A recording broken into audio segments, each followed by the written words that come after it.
ভাইয়া পানি দিবেন? দাও। এই নিন।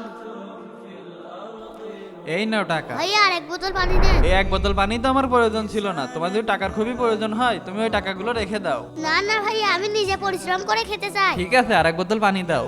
আচ্ছা ঠিক আছে, এই নিন। আচ্ছা ঠিক আছে, যাও। ভাইয়া হ্যাঁ, তুমি শুধু শুধু 2 বোতল পানি কিনলে কেন?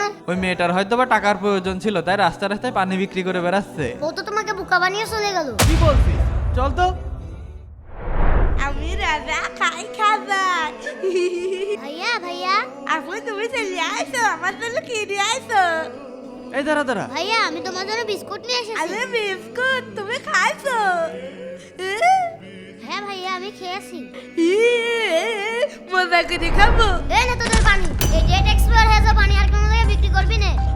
আল্লাহ আল্লাহ। তাড়াতাড়ি আমাদের টাকা ফেরত দে। দাঁড়ান দিচ্ছি, এই নিন। আয়।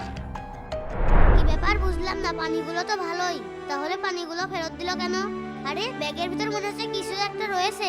আরে এতগুলো টাকা! আলে এতগুলো টাকা, আমি তো আরো বিস্কুট খাবো। আলহামদুলিল্লাহ। প্রিয় দর্শক, ভিডিওটি ভালো লাগলে কমেন্টে অবশ্যই আমিন লিখবে আর লাইক করতে ভুলবে না।